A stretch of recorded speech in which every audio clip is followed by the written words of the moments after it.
Hi, I'm Liz Murphy with PECO, and we are thrilled to be sponsoring Go Forth and Learn.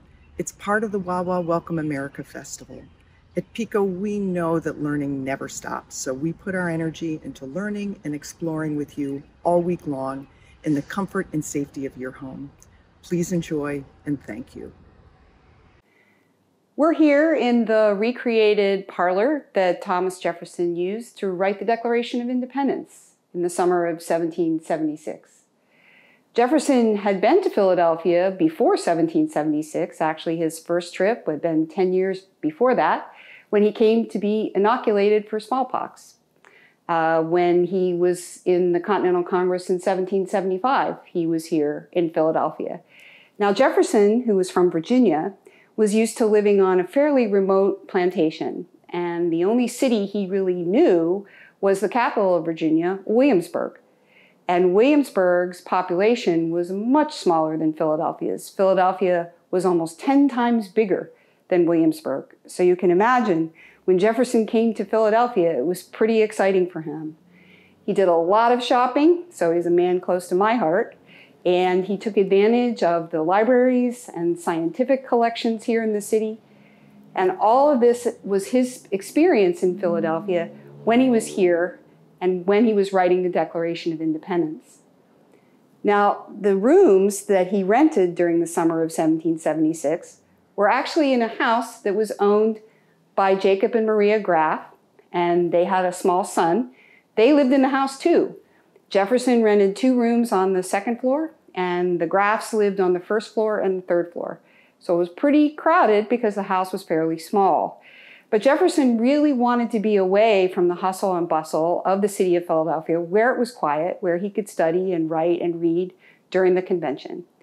The best part about the Graff House is that it's only a couple blocks from the State House, where the Continental Congress was meeting in the summer of 1776 to write the Declaration and to declare independence. Now, Jefferson's time here in the Declaration House was spent doing a lot of things other than writing the Declaration of Independence. And we've talked about some of those. And really, when you think about it, he only spent a few days drafting the Declaration. That's pretty hard for us to believe now, because we see the Declaration of Independence as one of the most important documents in American history, really almost in world history. But Jefferson's preparation for writing the Declaration of Independence took place for many years prior to his coming to Philadelphia in the summer of 1776. Jefferson was trained as a lawyer, and he spent a great deal of his youth writing and reading about American politics. So when it came time to write the Declaration of Independence, Jefferson was the ideal person to do it. And you might even say in our language today that Jefferson was channeling the ideas of the Declaration. He actually said later in his life that he wrote the Declaration without any books or pamphlets as reference. He just sat down and he wrote it. Now, as someone who has a hard time writing a letter to somebody else, I can really be envious of Jefferson and his ability. But what's really important, and that's really why Jefferson was chosen to write the Declaration of Independence, was that even though he was young, he was only 33 years old when he wrote the Declaration, he was very, very experienced. And his colleagues in the Continental Congress, like George Washington, John Adams, Benjamin Franklin, knew him very well as someone who could write in an extraordinary way. Before he wrote the Declaration, many of the ideas that he used in that document were recycled from things that he had written earlier. And it was those papers that brought him to the attention of the other members of the Continental Congress and got him a seat at the table, so to speak. Now, what's interesting about Jefferson is he was a wonderful writer, a true artist with the English language, but he was a terrible public speaker. So during the Continental Congress, Jefferson said nothing in the debates. He let his pen do the talking, if you will. And I think that that sort of practical skill that he had, combined with his artistic ability, was what makes the Declaration of Independence such an incredible document. And when you think about Jefferson writing the Declaration in a room like this in the summer of 1776, we kind of imagine him pausing, holding his quill up to his chin, thinking about just the right word. And I think it's that practical skill as a writer that makes the Declaration so successful as a document. And really, Jefferson's practical skill was something that he applied not just to writing, but to the things around him. I'd like to show you some things that are like what Jefferson used when he wrote the Declaration. Now, the things I'll be showing you are reproductions. They are not the actual objects. The actual objects are in other museums, and I'll tell you a little bit more about that in a minute. But what I'd like to start with is the chair that Jefferson sat in to write the Declaration. And we have a replica here. This is obviously an armchair, and Jefferson bought it here in Philadelphia from a Philadelphia chairmaker, and he had the chairmaker make a special adjustment just for Jefferson. And here's the adjustment. The chair swivels. So Jefferson was able to sit at his desk in a swiveling chair, kind of like a modern office chair that allows you to reach for something else on your other side and then come back without having to stand up. The way it works is the chair actually has two seats, an immobile one and then one that sits on rollers so that you can spin. Jefferson kept the chair with him throughout the rest of his life, and actually it was given to the American Philosophical Society here in Philadelphia, where it resides today. The other object I wanted to show you is a replica of the desk that Thomas Jefferson wrote the Declaration of Independence on.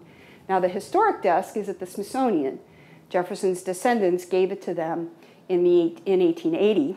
But this replica was made just after the First World War. It's an exact replica, exactly like what Jefferson had.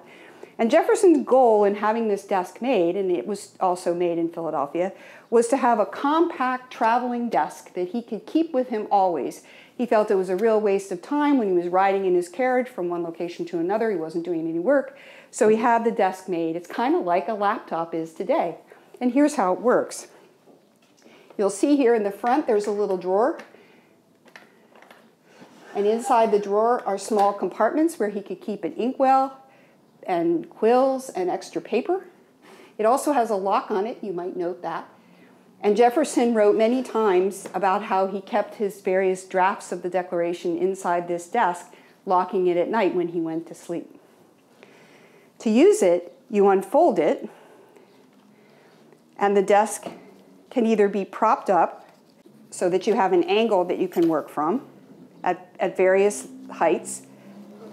Put your piece of paper here and write on it, or it could be propped up even higher and you can have a book on it. So the idea of the traveling desk was it was both a file cabinet and a laptop for Jefferson to use. And he kept it at his home in Virginia, Monticello, for his entire life until he gave it to his granddaughter and her husband. And the original one that's at the Smithsonian has a little note inside where Jefferson says specifically, "This is the desk upon which I wrote the Declaration of Independence." So here on this site, in the summer of 1776, Thomas Jefferson wrote for us the Declaration of Independence.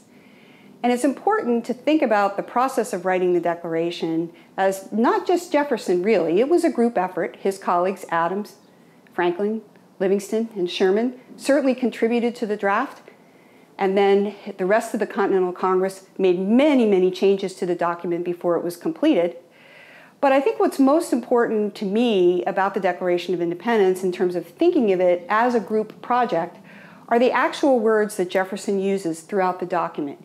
He never says I, he always says we. So he says things at the beginning of the document, we hold these truths to be self-evident. And at the end of the document, he says, and we mutually pledge our lives, our fortunes, and our sacred honor.